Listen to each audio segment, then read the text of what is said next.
Welcome to another episode of 40 Minutes in the Old Testament. 40 Minutes in the Old Testament is a 1517 Podcast Network podcast. You can go to 1517.org/podcast. Check out all the other podcasts that are living over there. And while you're over there, make sure you check out all the other things that 1517 is doing. I mean, have you guys taken any academy courses yet? There's a new academy course. Chad, I don't know if you've seen the trailer for this, and it might not be public, but I've seen it. And by the time this releases, it may very well be public. But there's a new academy course that's being released on the Church Fathers with Bruce Hillman, and man, the trailer is something to behold. I'll tell you what. Keep your eye out for it. If it's not out yet, it will be out very soon. I'll tell you what. I'm taking that course for sure. It's been a little bit since I delved into the Church Fathers, so I would like a new refresher. Man, it looks really, really good. And of course, like so many things at 1517, virtually everything at 1517, it's free. So all you gotta do is sign up, and then you can be smarter than all those other Christian friends around you and be like, yeah, but have you thought about patristics lately? Have you thought about that? Let me talk to you about some of the old church controversies. Let me talk to you about the characters. Let me tell you what they fought about. It's going to be good. And Bruce Hillman's he's a smart guy. That's his field of expertise. So he's going to be a great guide through that. So if not that, you can sign up for Chad's course in the Old Testament. There's a ton of academies. Go check some of those out, or anything else that we're doing over at 1517. Chad, we are in Job chapter 9. Job is given his response. He's talking about how in his mind he has ceased to maybe... He's sort of giving up on this idea that he is going to win an argument with God. He has now said that, look, man, if I could give an answer to 1,000 questions, I'm probably going to get all these wrong. I don't even know how to argue with God. He's the guy that's making the sun shine, and he's making the rain come. He's doing all these things. I don't know how to argue with this guy. But I'll tell you one thing, and we kind of ended with this shocking thing that he says, because his friend had said, look, man, God's not going to judge the blameless. Job says, I think he is going to do that, actually, and says, when disaster brings sudden death, he mocks at the calamity of the innocent. He says that the earth is given into the hand of the wicked. He covers the face of his judges. If it is not he, then who is it? And the big statement is, I say this, buddy. I say that he destroys both the blameless and the wicked. Yeah, that's based upon everything Job has experienced. That is his conclusion. Yeah, that's it's inescapable with regard to what he sees and what he's gone through. That if it's not God doing this, then who would it be? So it's a rhetorical question. Of course, it's God who does all this. Job says he destroys the righteous along with the wicked. Now, verse 25, he's going to shift gears, and he's going to talk about the brevity of human life through several images, and then he's going to move from there to basically lament that no matter what he does, whether it's good or bad, things always seem to turn out the same way. So he starts with 3 different images for how fast life goes by. He says, my days are swifter than a runner. They flee away. They see no good. They go by like skiffs of reed. And then the third one is like an eagle swooping on its prey. So swifter than a runner, I mean, that's a fairly common biblical image. The skiffs of reed, one commentator called this an Egyptian speedboat. So these are lightweight boats. They're made of papyrus. So they're not heavy. They're not weighted down. So they go pretty quickly. And then the eagle swooping on its prey. I mean, I think we've probably all seen, maybe not an eagle, but a hawk that just drops out of the sky and comes up with something in its talons. And that's what he says his life is like. Now, this might seem a bit contradictory because Job has also said that his days seem to drag by. In fact, he wishes that they would go faster so that he would just be done with it and be in the grave already. But I mean, this is the way it is when you're suffering. You don't necessarily have to. You are incapable of maintaining any kind of logical consistency. Yeah. Sometimes it seems like time drags by. Sometimes it seems like it goes in a hurry. But anyway, he moves then, verse 27, to say, if I say, I will forget my complaint, I will put off my sad face and be of good cheer. So if I'm just gonna I'm going to pretend like everything's okay. I'm going to take off my sad face. I'm going to be happy. I'm going to smile. Then he says, if I try that, it doesn't work because I become afraid of all my sufferings. So the fear is not going to leave. He can pretend to be okay. He can put a smile on his face, but it won't do any good because fear is always there. Fear of the sufferings that he has endured, that he is going to endure, and that he still is going to endure. Because he ends up by saying, because I know that you will not hold me innocent. I shall be condemned. Why then do I labor in vain? So this is more of his it's like he's looked at all his options, and everywhere he looks, every door closes in his face. There's nothing he is able to do, whether it's faking it, whether it's trying to cry to heaven, whatever it might be. Nothing is moving him any closer to figuring out where he stands with God, which is, of course, the looming question behind all of this. Where is God, and why has he turned either his back against me or begun to attack me? Yeah, I mean, Job is in a situation where even doing something like putting away his complaint and saying, "All right, I'm going to be of good cheer," which, by the way, seems like a total impossibility. I mean, you're covered in boils, sitting on a track. There's no way to Good luck with that. Yeah, there's probably no. You would have to fake this. I mean, there's no way to do this genuinely. But he's saying like all of that would be a labor. I mean, that would take some doing. Why go through all that? Why like play that game when the outcome's the same? I mean, like I'm still going to be condemned. At least that's how it is in his mind. Mm-hmm. Like there's no point in me acting like anything is different than it is because it won't change the outcome at all. Yeah, it's kind of a damned if you do, damned if you don't kind of situation. Yeah. No matter what he tries. I think he goes on to use some pretty memorable images. So if I wash myself with snow and cleanse my hands with lye. So if I go to these extremes, I find some snow, I'm gonna just bathe in snow. White snow will clearly make me clean. Let me get some lye, in fact. Wash my hands in lye. If I if I make myself, as clean as humanly possible, then he goes on in verse 31, yet you will plunge me into a pit, which should probably be translated like a slime pit.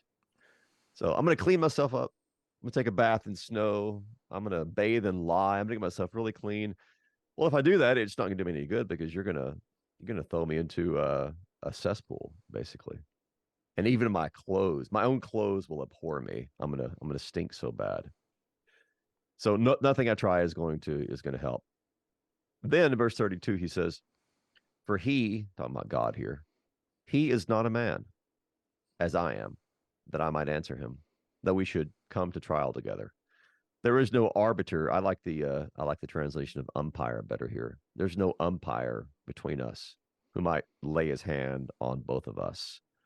Let him take his rod away from me, and let not dread of him terrify me. Then I would speak without fear of him, for I am not so in myself. So it's part of his frustration is that, if you and I, Dan, if we had an issue, um, and suppose that, it was serious enough to where we couldn't even talk to each other on friendly terms, but we had a common friend. Like common friend could like step between us, and he could even like put his hand on your shoulder, put his hand on my shoulder, and say, "Listen, guys, let's talk through this."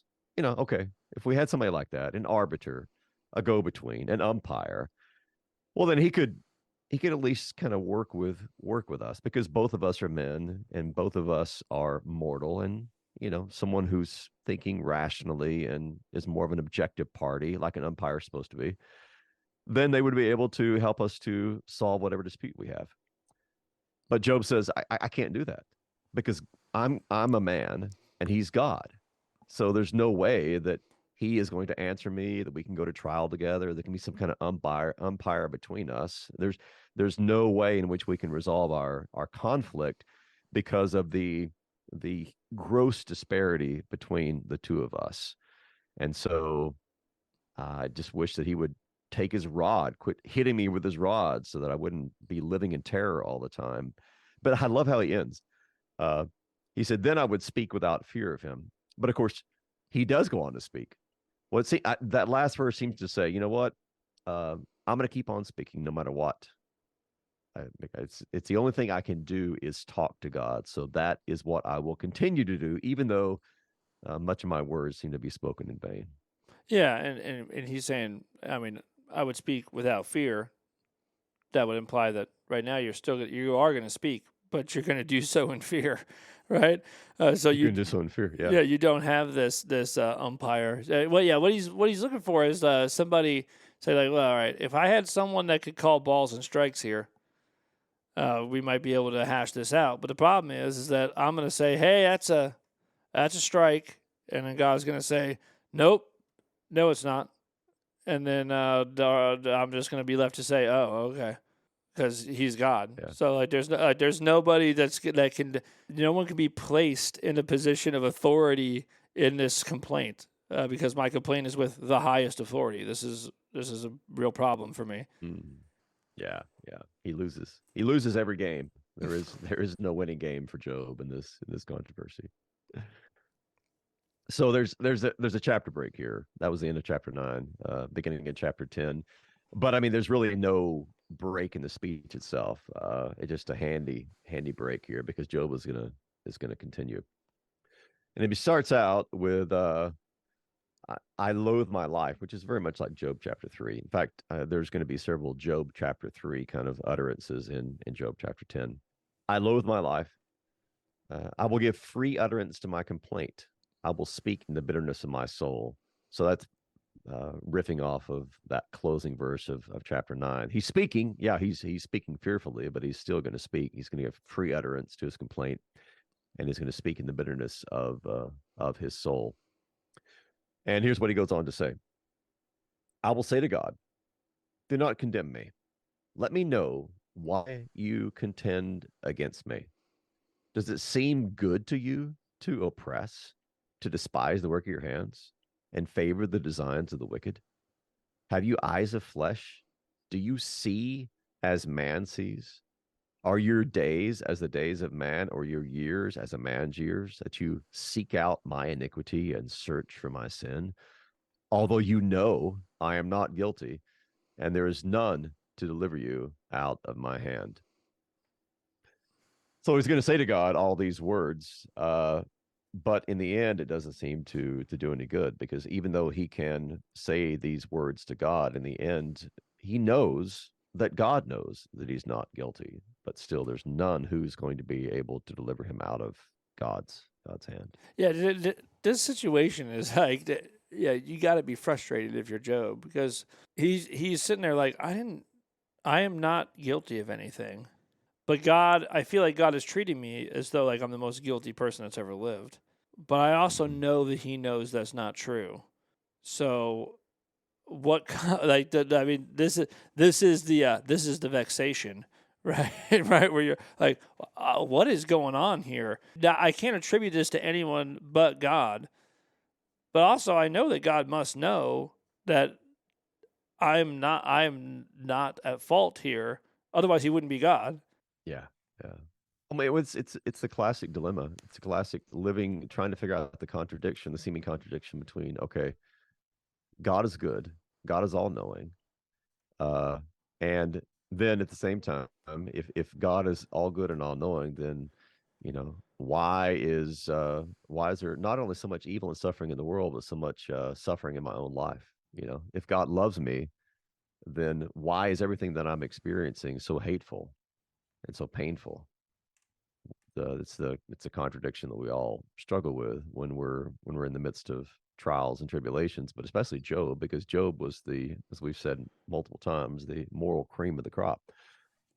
So if all these things are happening to him and he's done nothing to deserve them, and if God is good and if God is all knowing and God knows that he doesn't deserve this, then why in the world has all of this befallen him?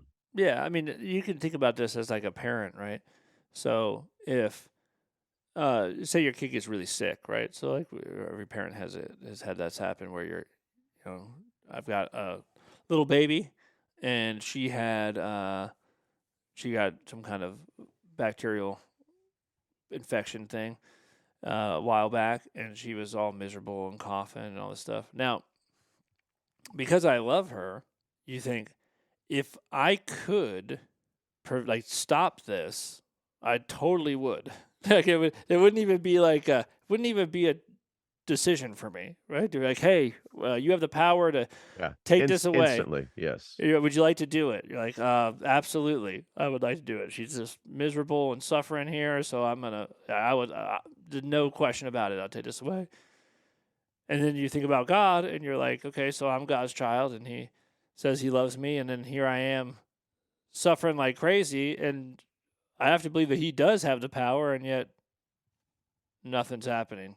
And this creates a real dilemma in us, because you're like, surely God's better than me. And the answer to that, of course, is He is better than you. Yeah. But you're like, but that's not what I would do. Yeah. Yeah. I mean, that is the ongoing issue with any kind of suffering, because when we see it, we immediately want to end it.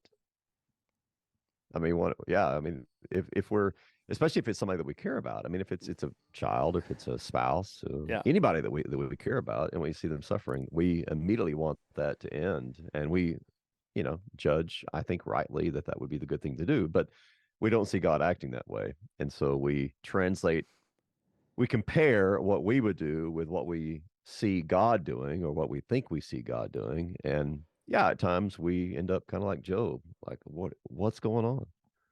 Why is this continuing? Why don't you stop the suffering? And I mean, that is the human dilemma that this people struggle with throughout the generations. That's the main theme of Job, and that's, at some points in our lives, that's our struggle as well. It was, and this is the answer to this question. Well, not maybe that comforting, is that we would do all those things in the moment, because the moment is what we have, and in the moment is as far as we can see. And so God is not like that. God sees well past this moment and the next moment and a million moments after that. And so, wow, if I had all that power, my daughter would never be sick, and she'd also never have an immune system. So that she would never be built up in any way. Her body would never learn any of these things, and that might be a trite example, but what it means is that God knows like what it is that He is doing in the midst of suffering, whereas we would just respond to the moment, to the suffering itself, have no regard for what may be happening and what can come out of it later. And so this is why Paul will say that God works all things together for good. And as I've said, I think numerous times on the podcast, of course, Paul is necessarily talking about bad things, because I can work good things together for good. It takes not very much effort or or power to make good things good. They're just sort of already good. And so, yeah, Paul is talking about bad things, suffering, persecution, all of that kind of stuff. And God is able to work those things for good. Now, that does take someone bigger and more powerful than ourselves. It also takes somebody who can see the end from the beginning. Yeah. I mean, that's what I tell myself a lot of times when I think about my own sufferings or the sufferings of those close to me, is that, yeah, we have a very limited perspective. And what we see is today, and maybe we look a little bit into the future, but we can't see all things at all times, and we certainly can't see the good that's going to come out of the sufferings that we endure. But God can, and so He uses that in order to empty us of ourselves and to draw us closer to Himself. And along the way, I mean, we trust that He's doing what is best, but at the same time, we can also cry out these kinds of words from Job. It's not as if we just have to simply remain silent and say, okay, well, you're God and I'm not, and I guess everything's going to be all right in the end, because we still continue to struggle, and so we still continue to pray and to lament and do all the things that Job does. So it's not an either or. In other words, we can know that, yes, God is going to use our sufferings in some way for good, and at the same time cry out in those sufferings why and how long and what in the world's going on. Yeah, I mean, I think that if we had our way, we'd be asking God to give us the kind of life that we would never need him for anything. Can you just make it to where I have zero dependency on you? Can you give me a sort of life where I never have to really trust you, really?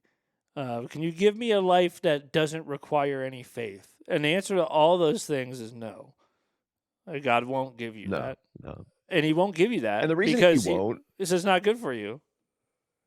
yeah, because he loves us. Yeah. Yeah, yeah. It would be, I mean, it would be unloving of God to construct our lives in such a way that everything went well for us. Because if everything went well for us, then in the end we would be very unwell, because we would just walk like what you were describing. We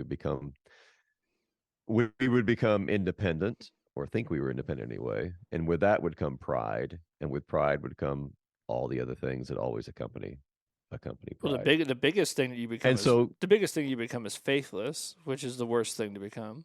yes, absolutely. So back to Job. We're at verse 8.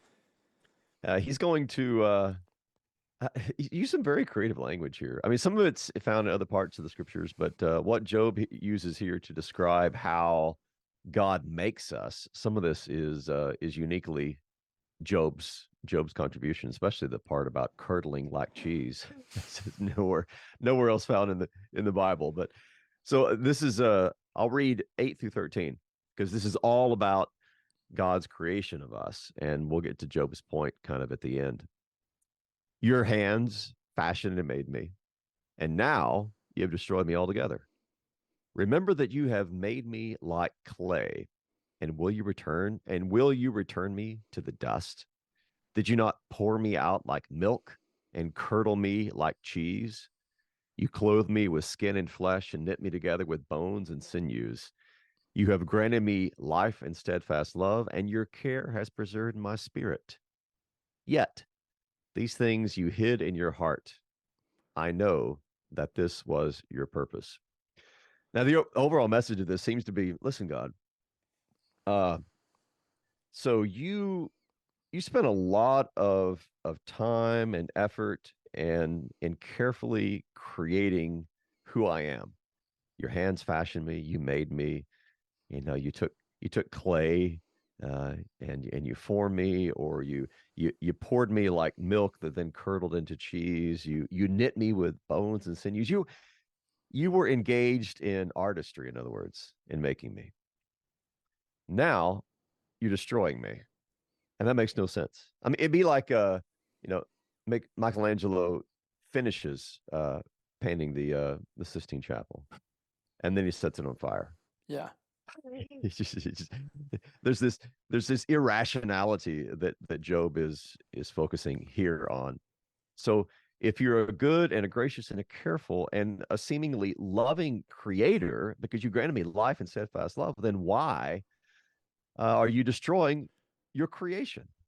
Why, after making me from clay, are you returning me to dust? Why, after clothing me with skin and flesh, are you now ripping it off of me so that I'm going through the pain and the suffering that I'm enduring? Yeah, yeah, no, that's exactly what it is. I mean, it makes no sense that, like, why would you invest anything into me if all you were going to do is destroy it? Why waste your time? Yeah, yeah. I mean, there's echoes of all this kind of language in other parts of the scripture. I mean, Isaiah 64 says, "We are the clay, and you are the potter. We're all the work of your hands." And Psalm 119 has the same language, like your hands made me and fashioned me. But then it goes on to say, "Give me understanding that I may learn your commandments." So the same kind of creation language is echoed elsewhere. But what Job does with it is unique, because most of the time, when you hear about God creating us, it's in a psalm of praise or something like that. But Job turns everything around. He says, "Okay, well, if A is true, then why is B happening? If you've created me, why are you uncreating me? If you so carefully painted this portrait, why now are you ripping it to shreds?" It doesn't make any sense to Job. That's the overall. It's like he's taking Genesis 2, and then he's saying, okay, You did all this wonderful work in Genesis 2. Now why are you undoing it in my own life? Yeah. I mean, to Job, it feels like uh, you love me, but yet you love me. So why are you treating me like you hate me? Right? Yes. Yeah. Yeah. I mean, it's somewhat akin to Psalm 22, verse 1, right? My God, why have you forsaken me? Yeah. You know, you are my father, so why am I going through what I'm going through? Yeah, and I love the fact that verse 12 says, "You have granted me life and steadfast love. Mm-hmm. Your care has preserved my spirit." So this is Job really focusing not just on God's. He's not just God isn't just Job's maker. I mean, it didn't make him just to have something to make or to display his power. He did it because he wanted Job to live. He did it because he loves Job.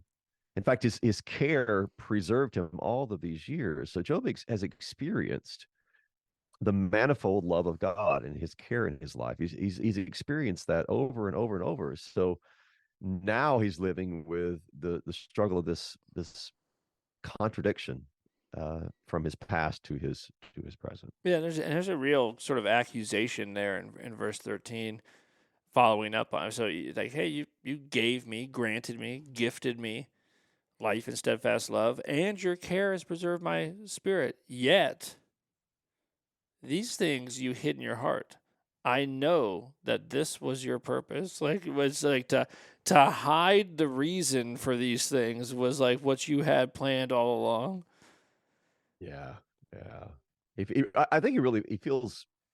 I don't know. Maybe this isn't right, but it's like he feels deceived by God, Mm-hmm. and that's kind of the. I mean, I have felt that way. Like I don't know. set up, like Maybe we're I'm like reading my own.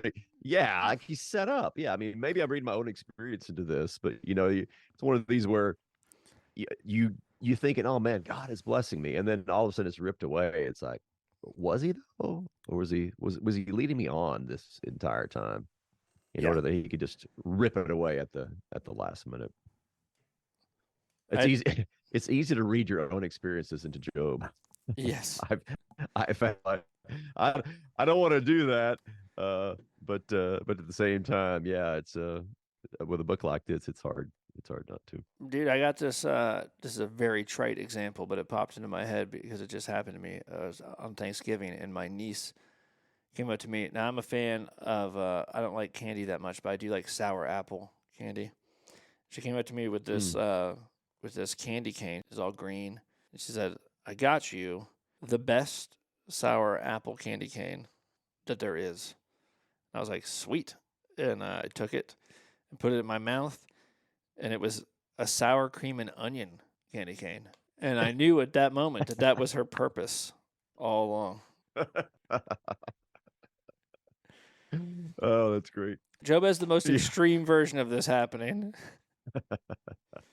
Yeah, this is another tried example. My kids would often do the same thing if we went out to eat. They would, if I had to leave the table for a minute, they would switch my Dr. Pepper for root beer, which I despise. I Root beer is the most disgusting drink ever, and so all I would have to do is take one sip and knew that I had been tricked by my children. They're just supposed to love Yes. and care for me. Yeah.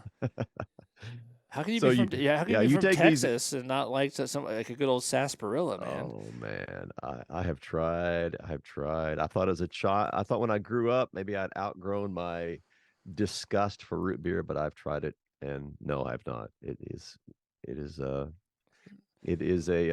antipathy toward root beer that I will have my entire life. This is Sorry information. to all you root beer lovers out This there. is information that I didn't know, but will store away.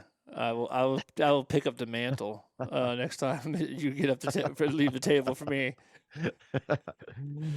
Oh, so yeah, you take our examples there, and you amplify them. Well, I mean, we've experienced things like this. I have, and probably a lot of our folks listening have too, where you kind of feel tricked, Yeah, you feel you deceived, gave and me all that's these what things just to Job's at. yeah. It's God. You gave me all these things. Like I do. Like and he's acknowledging I didn't earn them.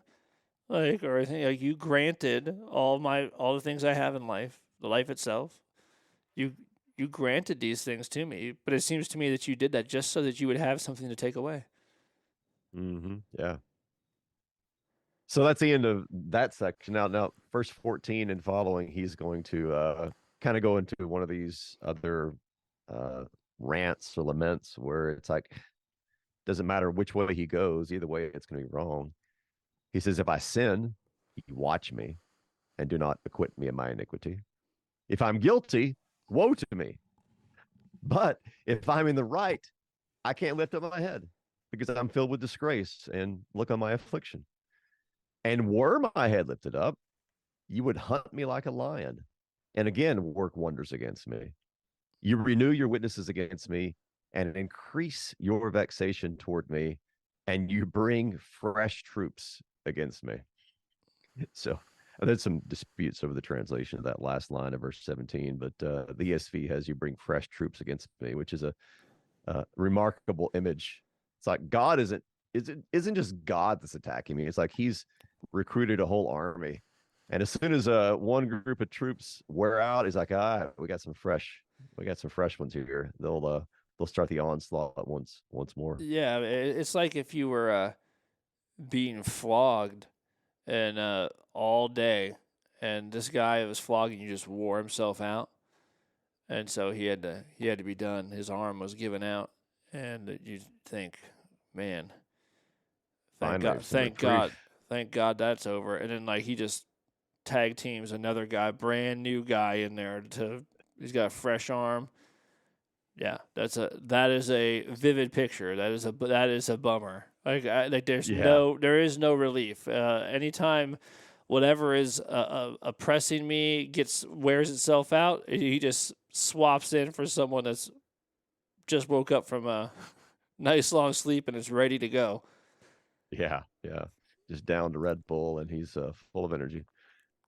So, but he starts out there with talking about, okay, if I sin, all right. So if I do wrong, you're going to watch me. You're going to see it. It's not going to. I can't do this without you knowing. And so you're not going to acquit me of my iniquity. So if I sin, well, that's not going to work out. If I'm guilty, woe to me, he says. But then he goes on to say, well, if I'm in the right, well, that doesn't do me any good either because I can't even. I'm hanging my head low. I can't even lift my head. I'm filled with disgrace.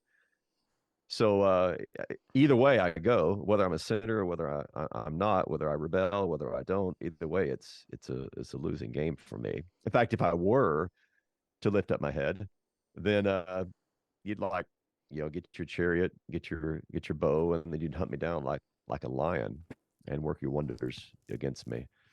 So and I think that transition, and that's verses 14 through 17. I think that transition kind of puts Job now into a very even darker mood, and he kind of regresses back to where he started in chapter 3 in these next few verses, because this is when he begins to basically say he wishes he were dead. So verse 18. Why did you bring me out of the womb? Would that I had died before any eye had seen me, and or as though I had not been carried from the womb to the grave. Are not my days few? Then cease and leave me alone, that I may find a little cheer before I go, and I shall not return to the land of darkness and deep shadow, the land of gloom, like thick darkness, like deep shadow, without any order, where light is as thick darkness. I think Job pulled out I can't even say it, thesaurus for these last couple of verses. He looked up darkness. He's like, okay, what are some other words for darkness? Because you got like 4 or 5 Hebrew words there that all refer to darkness. Well, I mean, it seems as though Job's first utterance is that I wish I had never been born, or I wish I could die. And then, he gets a little back and forth with 2 of his friends. And in this last response here, he seems that he's saying, okay, let me explain to you how all of this feels, how this is from my vantage point, and then I will return and explain to you again why it is that it seems as though it would have been better for me to have never been born. Why would you bring me out of the womb if the whole plan here was to have me be born, give me a bunch of stuff so that you could take that stuff away and then I could just suffer? It would have been better if none of this would have ever happened. So no eye sees me. I'm never born. That would be better since that's off the table now. How about you just leave me alone? That I might find a little cheer. The cheer here, I suppose, would just be to not have God around, in his mind, afflicting him, and then he can just die. Like the cheer is knowing that God has left me, so now I can die. Yeah, I mean, he seems to be at this point thinking that it's not like God has moved away from him. It's like God is too close. Yeah. And the God who's too close is not the good and the gracious creator God, but the God who musters the troops in various waves to attack him. So, since, like you said, since I didn't die in the womb, since I wasn't carried from the womb to the grave, but now I'm living and experiencing all of this pain, then at the very least, just kind of step away, give me some space, because better is my life where you're not in it, where you're not afflicting me, in order that I can just simply go, maybe smile a little bit, have a little cheer before I go into the land of darkness. I think it's interesting, and maybe there's nothing here, but as he looks up all his words for darkness, there is something interesting that he knows that as long as God is near him, he cannot embrace the darkness, right? So God has to leave before I can go into a place of deep darkness and deep shadow. So obviously, I can't do that with God around. Yeah, because that's not where you end up with God. And so I need God to abandon me fully, not to just be against me, but I need him to abandon me completely, so that then I can go to a place where there is no light. Is light? The light is not there. It's just thick darkness and shadow. But that is impossible to do if God is right next to you. it's like I think it's Psalm 139. Even the darkness is not dark to you, and the night is as bright as the day. Darkness and light are the same to God. So the only way you're going to get away from God in the darkness the only way you're going to be in the darkness is for God to disappear, and that, which is of course what Job wants to happen. But that's not going to happen because that's not who God is. Now, of course, we know the story. Of course, from the opening chapters of Job. Job doesn't know exactly why all this is happening to him, but we do, and we know.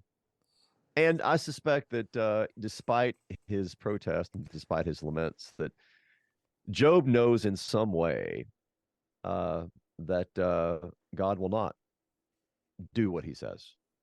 He's not going to leave.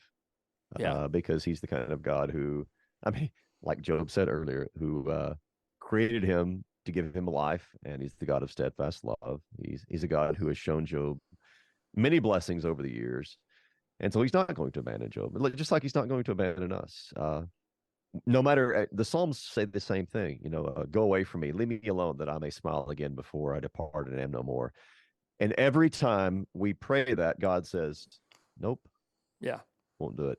I mean, there's nothing wrong with praying it. I mean, I pray that in the Psalms, but God says, "No, I will not abandon you in the darkness, and I'm going to stay right here, and you can keep hurling your words toward me, and I will take them. I will listen, and I will be with you in the midst of your grief and your pain and your confusion and all of that, because I'm the God who actually is the God of life and steadfast love, and I won't abandon you.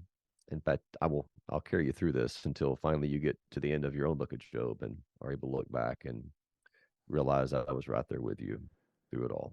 Yeah. Amen.